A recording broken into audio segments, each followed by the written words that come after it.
नमस्कार, स्वागत है आपका सत्य हिंदी के खास कार्यक्रम सुनिए सच में। मैं हूं नीलू व्यास और इस प्रोग्राम के जरिए आप तक पहुंचाती हूं दिन भर की 5 बड़ी खबरों का विश्लेषण। तो चलिए शुरुआत करते हैं आज की हेडलाइन से। बीजेपी की खिसक रही जमीन, बंगाल में 24% वोटर खिसके और हिमाचल प्रदेश में क्लीन स्वीप। उपचुनाव के नतीजों पर चिदम्बरम बोले 2022 में किस तरह बहेगी हवा। कैप्टन पर फिर बरसे सिद्धू, कहा फूके कारतूस पर नहीं बोलूंगा। मोदी ने कहा घर घर टीका पहुंचाने पर करे फोकस, लोगों को करे जागरूक। और गुरुग्राम में विरोध के बाद प्रशासन ने 8 जगह नमाज की अनुमति रद्द की। तो चलिए शुरुआत करते हैं हमारी आज की पहली बड़ी खबर से और वो खबर जुड़ी हुई है उपचुनाव के नतीजे की। जी हां, 24 घंटे से ज्यादा हो चुका है कि उपचुनाव के नतीजे आए थे, जहां पर 13 राज्यों में 3 लोकसभा सीट और 29 विधानसभा सीटों पर उपचुनाव हुए थे। जिसके बाद ये कहा जा रहा है कि ये जो उपचुनाव का नतीजा है, इसमें ऐसा देख के लग रहा है कि बीजेपी के पैरों से जमीन खिसकने लगी है। और ऐसा इसलिए लोग कह रहे हैं क्योंकि अगर आप हिमाचल में देखें तो हिमाचल में बीजेपी की सरकार है, लेकिन हिमाचल में बीजेपी ने अपनी प्रतिष्ठित मंडी सीट गंवा दी। वहां पर जो पूर्व मुख्यमंत्री वीरभद्र सिंह की पत्नी प्रतिभा सिंह है, वो जीत गई। ये वही मंडी की कंस्टिट्यूएंसी है जहां पर 2019 में बीजेपी 4 लाख वोटों से जीती थी और आज बीजेपी वहां पर हार गई है। इसी तरह से जो 3 विधानसभा सीटें हैं, वहां पर भी बीजेपी को हार का सामना करना पड़ा। जो मुख्यमंत्री जयराम ठाकुर है हिमाचल प्रदेश के, उन्होंने क्या कहा? उन्होंने कहा कि हम महंगाई की वजह से जीत गए। लेकिन क्या ये कहने से जयराम ठाकुर अपनी जिम्मेदारियों से पल्ला झाड़ रहे हैं? वहां पर क्या गुटबाजी नहीं है? हर जगह वहां पर जयराम ठाकुर ही नजर आते थे, प्रचार के समय और कोई नेता नजर नहीं आता था। तो कहीं ना कहीं यहां पर सवाल जयराम ठाकुर के नेतृत्व पर, टिकट के बंटवारे को लेकर तमाम सवाल यहां पर खड़े हो रहे हैं। और वोट प्रतिशत भी आप देखिए कि किस तरीके से गिरा है। वही चीज अगर आप देख लें तो कुछ राजस्थान में भी कुछ कमोबेश इसी तरीके का माहौल नजर आ रहा है। 2 सीटें हैं वल्लभनगर की और धरियावाड़, वहां पर बीजेपी हार गई। धरियावाड़ बीजेपी का गढ़ क्षेत्र माना जाता था, लेकिन यहां पर भी बीजेपी हार गई। यहां तक कि बीजेपी एक कंस्टिट्यूएंसी में 3रे नंबर पर है और दूसरे में 4थे नंबर पर है। ये वही बीजेपी है जहां पर 2018 में बीजेपी सत्ता में थी। 2019 में बीजेपी ने 24 सीटें जीती थी आरएलपी के साथ। तो वहां पे क्या कारण है? ऐसा लग रहा है कि गुटबाजी, वसुंधरा का जो प्रचार था वो बिल्कुल गायब था, क्योंकि वसुंधरा के जो समर्थक है वो ये कह रहे हैं कि आने वाले जो राजस्थान के 2023 में जो चुनाव होंगे उसमें वसुंधरा को प्रोजेक्ट किया जाए। वसुंधरा के समर्थक और वसुंधरा राजे खुद अपने कार्यक्रम चला रही थी, लेकिन वो प्रचार से गायब थी। यानी कि राजस्थान बीजेपी में भी सब कुछ ठीक नहीं है, अंतर कलह की बीमारी वहां पर भी नजर आ रही है। हालांकि वसुंधरा राजे से कद्दावर बड़ा नेता और वहां पर कोई नहीं है। तमाम नेता हैं, सतीश पुनिया, गजेंद्र सिंह शेखावत और तमाम वो लोग वहां पर हैं और राजेंद्र राठौर। लेकिन इन सब के बावजूद जो वसुंधरा राजे का कद है, इन सारे लोगों को अगर मिला दे तब जाके वसुंधरा राजे सबके ऊपर नजर आती हैं। लेकिन बीजेपी वसुंधरा राजे को ऐसा लग रहा है कि एंटरटेन करने के मूड में नहीं है और इसी वजह से राजस्थान बीजेपी में ये गुटबाजी नजर आ रही है। प्रचार के समय बीजेपी गायब थी और उसका खामियाजा दूर दूर तक बीजेपी को भुगतना पड़ा। लेकिन इसमें संदेश क्या था? संदेश ये था कि जो अशोक गहलोत की सरकार है वो आज भी दमखम वाली सरकार है। अंतर कलह पार्टी में होने के बावजूद सचिन पायलट का कैंप और अशोक गहलोत के कैंप में अंतर कलह की बार बार 1 साल से, हम 1.5 साल से ये खबरें सुन रहे हैं और लंबे समय से भी। लेकिन इसके बावजूद अशोक गहलोत ने हाईकमांड को यह संदेश दे दिया कि देखिए हम आज भी दमखम रखते हैं और हम सरकार चला सकते हैं। तो कांग्रेस के लिए एक विन विन सिचुएशन है, उनके लिए एक प्राणवायु जैसी जीवनदायिनी जीत है। लेकिन बीजेपी के लिए राजस्थान में भी अच्छी खबर नहीं है। अब उसी तरह से अगर आप पश्चिम बंगाल में देखें तो पश्चिम बंगाल ये वो राज्य है जहां पर 6 महीने पहले ही चुनाव हुए थे, ममता की सरकार बनी। लेकिन उस राज्य में बीजेपी बार बार ये दावा कर रही थी कि देखिए बीजेपी की सरकार बनने वाली है और पूरे राज्य में सिर्फ कमल ही खिलेगा। मेन स्ट्रीम मीडिया भी उसमें लग गया, तमाम प्रोपेगेंडा हुआ, लेकिन ममता की सरकार बनी। और 6 महीने बाद हालत क्या हुई? उनके पार्टी के सांसद छोड़ गए, विधायक छोड़ गए, सब लोग अब टीएमसी में जा रहे हैं। यहाँ की बीजेपी के जो बाबुल सुप्रियो हैं वो तक पार्टी छोड़कर तृणमूल में शामिल हो गए हैं। लेकिन जो वोटों की गिरावट है अगर आप उसे देखें तो अगर 4 सीटें थी जहां पर उपचुनाव हुआ था पश्चिम बंगाल में, उसमें 3 सीटों में बीजेपी की जमानत जब्त हो गई। और वोट शेयर 6 महीने में आप सोच रहे हैं कि कितना बड़ा। 2019 में ये वोट शेयर 40% था, 6 महीने पहले 38% था, और अब ये वोट शेयर केवल 14.5% रह गया, यानी कि 24% की वोट की गिरावट हुई है। वोट खिसक गया, बीजेपी के हाथ से ये सारी चीजें निकल गई है। वही बीजेपी जो कि इतने पूरी प्रबलता से दावा कर रही थी कि वो सरकार बनाएगी, आज उस पश्चिम बंगाल में क्या हो गया, वहां पर भी यही प्रॉब्लम है। अंतरकलह, गुटबाजी, स्टेट प्रेसिडेंट को बदला गया। महंगाई लेकिन एक बड़ा मुद्दा सामने नजर आ रहा है कि महंगाई की वजह से ऐसा लग रहा है कि लोगों का गुस्सा बीजेपी पर फूट पड़ा है। लेकिन क्या बीजेपी इन उपचुनाव से क्या कोई सबक सीखेगी, अपनी रणनीति को कैसे बदलेगी? और जब तक महंगाई को काबू नहीं करेगी तो हो सकता है कि यही महंगाई बीजेपी को ले डूबे या निगल ले। तो ये सारे बड़े सवाल लोगों के बीच इस समय मौजूद है। लेकिन पश्चिम बंगाल में ये भी कहा जा रहा है कि जो काफी वोट शेयर है लेफ्ट का, वो बढ़ा है। और लेफ्ट का वोट शेयर जो पहले 7.5 या 4.7 के आसपास देखा जाता था, वो बढ़कर 8.5% हो गया है। यानी कि लोगों में ये एहसास होने लगा है कि जो बीजेपी है वो जन विरोधी नीति लेकर आ रही है, जन विरोध हो रहा है एक तरीके से बीजेपी के नीतियों पर। ये उपचुनाव एक रेफरेंडम की तरह भी है, और इस चुनाव ने यह संकेत दिया है बीजेपी को कि अगर अभी उन्होंने सुध नहीं ली तो आने वाले जो राज्यों के चुनाव हैं उसमें बीजेपी को मुश्किलें हो सकती हैं। हमें नहीं भूलना चाहिए कि तमाम मुद्दे इस समय जिंदा हैं। पेगासस का इशू, किसान आंदोलन, महंगाई, बढ़ती तेल की कीमतें। आखिर बीजेपी कैसे निपटेगी इन सारे प्रॉब्लम से? अगर ठीक रणनीति नहीं हुई तो बीजेपी को इसका खामियाजा भुगतना पड़ेगा। लेकिन इस उपचुनाव ने बीजेपी को कड़े संदेश दिए हैं, कड़े संकेत दिए हैं। लेकिन बीजेपी चेतेगी या नहीं चेतेगी, ये देखने वाली बात है। इस पर फीडबैक दीजिएगा, मैं आगे चलती हूं।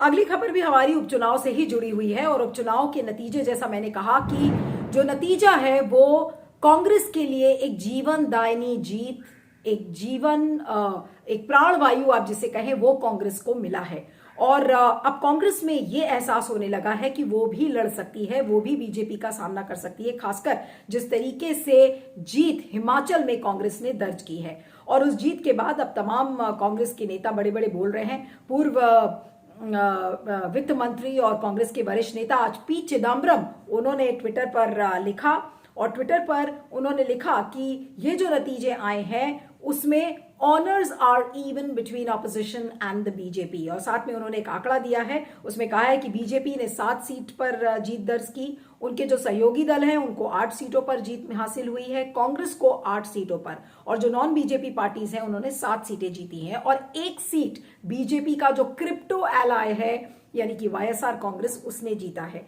और साथ में उन्होंने कहा है कि आप देख लीजिए 2022 में जो आने वाले चुनाव हैं, ये जो उपचुनाव के नतीजे हैं वो ये दिखाते हैं कि हवा किस ओर बह रही है और हवा किस ओर बहेगी 2022 के चुनाव में।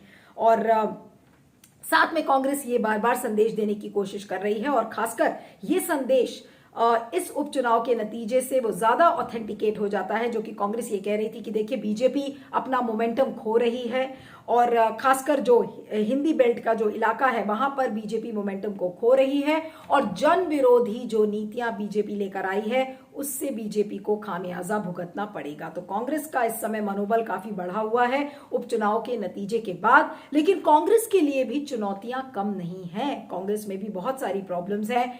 कांग्रेस में नेतृत्व का प्रॉब्लम है, रणनीति का प्रॉब्लम है, फंड्स का प्रॉब्लम है, बहुत सारी चीजें हैं। लेकिन एक समावेशी रणनीति क्या कांग्रेस बना पाएगी? अपने नेतृत्व से उलझे हुए जितने भी सवाल हैं क्या उनका उत्तर दे पाएगी? अलग अलग राज्यों में अलग अलग प्रॉब्लम्स हैं, चाहे वो राजस्थान में अशोक गहलोत वर्सेस सचिन पायलट हो, या छत्तीसगढ़ में भूपेश बघेल वर्सेस टीएस सिंहदेव हो। ये तमाम प्रॉब्लम्स बीजेपी के लिए हैं, कांग्रेस के लिए हैं। तो कांग्रेस अब इन चुनौतियों का सामना कैसे करेगी? लेकिन फिलहाल एक जीवनदायिनी जीत कांग्रेस को मिली है, लेकिन इस जीत को एक सही रणनीति में कांग्रेस कैसे बना पाएगी? क्या बाकी जो विपक्षी दल हैं उनको एकजुट कर पाएगी? ये सारे बड़े सवाल इस समय लोगों के बीच में हैं। और इस पर फीडबैक दीजिएगा। मैं आगे चलती हूँ। अगली खबर अब पंजाब की राजनीति से जुड़ी हुई है। आपने देखा था कि कल किस तरीके से पूर्व मुख्यमंत्री पंजाब के अमरिंदर सिंह, जो कि कांग्रेस के वरिष्ठ नेता थे, उन्होंने एक नया राजनीतिक दल बनाया जिसका नाम था पंजाब लोक कांग्रेस। और इस पार्टी का ऐलान करते ही कांग्रेस के खेमे में हलचल मच गई है। और इसी को देखते हुए मुख्यमंत्री चरणजीत सिंह चन्नी ने एक आपात बैठक बुला ली, एक इमरजेंसी मीटिंग बुला ली। और इस मीटिंग में हरीश रावत और नवजोत सिद्धू भी सामने नजर आए। और इस मीटिंग में, क्योंकि नवजोत सिद्धू और चन्नी के बीच में सब कुछ ठीक नहीं है और जो एडवोकेट जनरल हैं एपीएस देओल, उनके अपॉइंटमेंट को लेकर सिद्धू की नाराजगी लगातार बरकरार थी। उन्होंने लिखा ट्विटर पर और नाराजगी को जाहिर भी किया। तो उस मीटिंग में एक अहम बैठक उन्होंने बुलाई जिसमें कि हरीश रावत को देखते हुए जो सुनील जाखड़, जो कांग्रेस के जो पूर्व अध्यक्ष हैं, उन्होंने तंज भी कसा उस पिक्चर को पोस्ट करते हुए। और उन्होंने कहा कि हर कोई अलग अलग देवता को खुश करने में लगा हुआ है। लेकिन बात यहां पर खुश करने की नहीं है, बात यहां पर यह है कि चरणजीत सिंह चन्नी और सिद्धू की जो और हरीश रावत की जो ये आपातकालीन बैठक बुलाई गई, इससे कांग्रेस ये परेशान है कि कांग्रेस के जो नेता हैं, विधायक हैं, उनके मंत्री हैं, वो अमरिंदर सिंह की पार्टी में शामिल हो सकते हैं। और इस भगदड़ को कैसे रोका जाए, कैसे मंत्रियों को और विधायकों को रोका जाए कि वो अमरिंदर सिंह की पार्टी में ना शामिल हो, उसको लेकर ये मीटिंग बुलाई गई थी। और लेकिन साथ में जो अमरिंदर सिंह और सिद्धू की जो अनबन है, वो ऐसा लगता है कि अभी खत्म होने का नाम नहीं ले रही है। और अमरिंदर सिंह को बार बार उनकी औकात बताने की कोशिश करते हैं नवजोत सिद्धू। और आज भी उन्होंने कहा कि हम अमरिंदर सिंह पर कोई टिप्पणी नहीं करना चाहते क्योंकि वो एक फूके हुए कारतूस हैं। और बार बार उन्होंने कई बार इस बात को बोला है, तो उसमें कोई नयापन नहीं है। लेकिन किस तरीके से चन्नी और सिद्धू की एकजुटता यहां पर जरूरी है अगर कांग्रेस को जीतना है, आज उसका भी एक प्रमाण देखने को मिला। क्योंकि चरणजीत सिंह चन्नी और नवजोत सिद्धू अचानक केदारनाथ पहुंच गए और लोगों को यह अचंभा हुआ कि वो केदारनाथ में क्यों पहुंचे। अब जाहिर सी बात है कि पंजाब में 40% जो जनसंख्या है वो हिंदूज की है, तो कहीं ऐसा ना हो कि जो हिंदुओं का वोट है वो छिटक कर कांग्रेस से बाहर चला जाए। तो उसी को देखते हुए इस तरीके की एकता का प्रमाण दिया है। ये दिखाने की कोशिश कर रहे हैं चरणजीत सिंह चन्नी और नवजोत सिद्धू की सब कुछ ठीक है। और केदारनाथ के मंदिर में एक साथ दिखना अपने आप में इस चीज को दर्शाता है कि हिंदू वोटर्स को कांग्रेस लुभाने में लगी हुई है। लेकिन बड़ी जो चुनौती है वो यही है कि अमरिंदर सिंह क्या कांग्रेस का कितना नुकसान कर पाते हैं। वरिष्ठ नेता हैं, कई बार 9 बार वो मुख्यमंत्री रह चुके हैं, तो एक अनुभव साथ में वो लेकर आते हैं। तो कांग्रेस का नुकसान अमरिंदर सिंह कैसे करेंगे।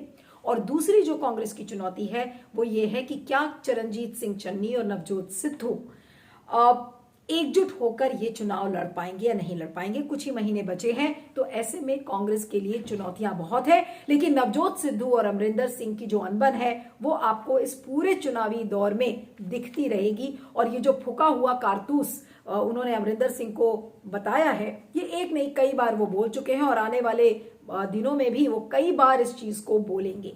इस पर फीडबैक दीजिएगा। मैं आगे चलती हूँ। अब अपनी चौथी खबर में बात करते हैं प्रधानमंत्री नरेंद्र मोदी के टीकाकरण अभियान की। आज प्रधानमंत्री नरेंद्र मोदी ने door to door vaccination launch किया, यानी कि उन्होंने कहा कि घर घर जाएं और लोगों को टीका लगाएं।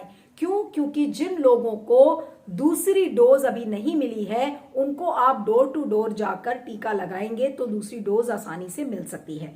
अब उन्होंने एक कैंपेन लॉन्च किया जिसका नाम है हर घर दस्तक कैंपेन। और इसमें जो स्लोगन है, जो नारा है, वो ये है कि हर घर टीका, घर घर टीका। अब एक अहम बैठक का प्रधानमंत्री नरेंद्र मोदी ने बुलाई थी। 40 ऐसे जिले थे, उनके डीएम्स को बुलाया गया था, डिस्ट्रिक्ट मैजिस्ट्रेट को। और ये वो जिले थे जहां पर कि टीकाकरण की जो गति है वो बहुत ज्यादा धीमी है।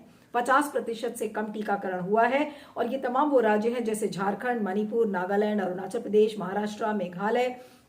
और प्रधानमंत्री नरेंद्र मोदी अभी ही G20 और COP26 की मीटिंग से लौटे थे और तब उन्होंने इस बैठक को बुलाया था। तो अब घर घर टीका कैंपेन को प्रधानमंत्री नरेंद्र मोदी ने लॉन्च किया है। ये अच्छी बात है कि जिन लोगों को टीका नहीं लग पाया है वो लग जाएगा, लेकिन सवाल ये उठता है कि ये क्या बहुत देर में लाया गया। अगर सीनियर सिटीजन्स को, सुपर सीनियर सिटीजन्स को अगर इसी तरह से घर घर जाकर टीका पहले लगा दिया गया होता तो शायद टीकाकरण की गति में तेजी आती और हम जल्दी लोगों को वैक्सीनेट करते।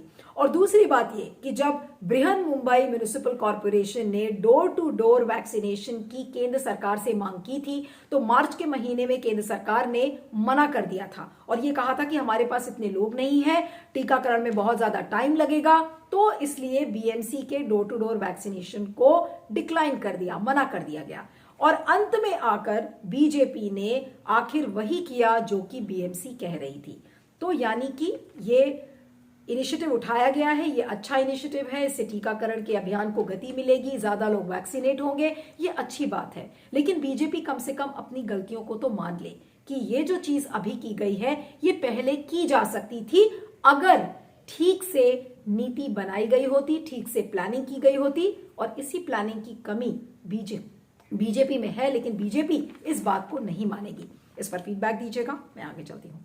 अब अपनी आखिरी खबर में बात करते हैं किस तरीके से गुरुग्राम में पिछले 1 महीने से नमाज अदा करने पर विरोध प्रदर्शन चल रहा है। और इसी को लेकर एक अहम बैठक आज गुरुग्राम के लोगों, जो पदाधिकारी हैं, उन्होंने बुलाया। एक कमेटी को गठित किया गया है और ये कमेटी इस बात का निर्णय लेगी कि नमाज को कहाँ पढ़ा जाए। और इस कमेटी में ये बताया जा रहा है कि वहाँ के एसडीएम होंगे, एसीपी होंगे, हिंदू और जो मुसलमान समुदाय के जो प्रतिनिधि हैं वो भी इसमें शामिल होंगे, पदाधिकारी होंगे। और भविष्य में किस स्थान पर नमाज अदा करनी है ये कमेटी इस बात का फैसला करेगी। लेकिन ये तो वो बात है जो गठित कमेटी है वो क्या फैसला करेगी। लेकिन इस बीच में जो स्थानीय लोगों ने और आरडब्ल्यूएज ने, रेजिडेंट वेलफेयर एसोसिएशंस ने इतना बड़ा विरोध प्रदर्शन खड़ा किया था, उसके चलते वहां के प्रशासन ने क्या किया, उन्होंने ये किया कि 8 जगह पर जो नमाज अदा करने की अनुमति थी उसको रद्द कर दिया गया है। और ये प्रॉब्लम तब हुई जबकि वहां के जो स्थानीय लोग हैं उन्होंने इसको लेकर विरोध प्रदर्शन किया कि आप इस तरह से सड़क पर नहीं कर सकते। तो ये बात सही है कि अगर पब्लिक स्पेस में इस तरीके का काम हो रहा है तो सिविक ऑर्डर खराब होता है और इसको लेकर प्रशासन अलग अलग इनिशिएटिव्स भी लेता है। लेकिन सवाल ये है कि आप कई लोकेशंस थी, उनमें से आपने 8 लोकेशंस को वहां पर नमाज अदा करने का जो परमिशन है उसको आपने रद्द कर दिया। लेकिन अगर यही चीज अगर हिंदू समुदाय के लोग करते, जगह जगह जहां पे पंडाल लगता है, जगह जगह पर भजन कीर्तन होने लगता है, जगह जगह पर बड़े बड़े लाउड स्पीकर लगा लिए जाते हैं, तो क्या उस पर जो ये हिंदू समुदाय के लोग जो विरोध प्रदर्शन कर रहे थे तो उस पर इस तरीके का शोर क्यों नहीं मच रहा है। और हरियाणा का जो गुरुग्राम है, ऐसा लग रहा है कि वो इस तरीके की एक्टिविटीज को लेकर एक नया एपिसेंटर बनता जा रहा है। जिस तरीके से अगर आप मध्य प्रदेश में देखें तो वहां के जो नरोत्तम मिश्रा हैं उन्होंने एक नया कैंपेन का वो हिस्सा बन गए हैं कि अगर हिंदू भावना को ठेस पहुंचेगी तो वो फिर तुरंत कार्रवाई करेंगे, भले ही वो कॉर्पोरेट्स के खिलाफ क्यों ना हो। उसी तरीके से गुरुग्राम में इस तरीके का एक नया मूवमेंट खड़ा हो गया है कि आप नमाज अपने मन से नहीं पढ़ सकते हैं और पब्लिक स्पेस में अगर आप पढ़ेंगे तो हम विरोध प्रदर्शन करेंगे। तो इस तरीके की बातें बहुत ज्यादा पहले नहीं होती थी और इस तरीके से जो हिंदुत्व पर जो राजनीति हो रही है वो बिल्कुल चमक रही है। लेकिन सवाल यह है कि सारे धर्मों को आपको एक ही पैमाने पर तौलना होगा और अगर इस तरीके से आप नमाज को की जो पढ़ने की अनुमति है, नमाज अदा करने की जो अनुमति है, अगर आप वो उसे 8 लोकेशंस पर रद्द करते हैं तो आपको ये भी देखना पड़ेगा कि फ्यूचर में हिंदू समुदाय के जो लोग हैं वो इस तरीके से पब्लिक ऑर्डर को डिसरप्ट ना करें। लेकिन क्या मनोहर लाल खट्टर की सरकार, जो कि बीजेपी की सरकार है हरियाणा में, क्या वो इस तरीके का कोई इनिशिएटिव उठाएगी अगर हिंदू समुदाय के लोग ऐसा करते हैं? शायद इस पर सबको संशय है, क्योंकि हिंदू मेजॉरिटेरियन एजेंडा चलाया जा रहा है, हिंदुत्व की राजनीति की जा रही है और मुसलमानों को यह बताया जा रहा है कि देखिए आप सेकंड क्लास सिटीजन्स हैं। लेकिन ऐसा बोलने के बाद मैं एक बार फिर कहूंगी कि सड़क पर, पब्लिक स्पेस में अगर आप बैठकर नमाज पढ़ रहे हैं या भजन कर रहे हैं या कीर्तन कर रहे हैं या लाउड स्पीकर लगा रहे हैं, वो किसी भी धर्म का हो, वो गलत है। लेकिन उसके साथ साथ नियम और कानून सारे धर्मों के लिए एक है। आप एक धर्म को बड़ा बताकर और दूसरे को आप छोटा नहीं बता सकते। तो सुनिए सच की 5 बड़ी खबरों में इतना ही। आप मुझे ट्विटर पर फॉलो कर सकते हैं, मेरा ट्विटर हैंडल है @नीलू317। आप देखते रहिएगा सुनिए सच और बने रहिएगा सत्य हिंदी पर। Thank you so much.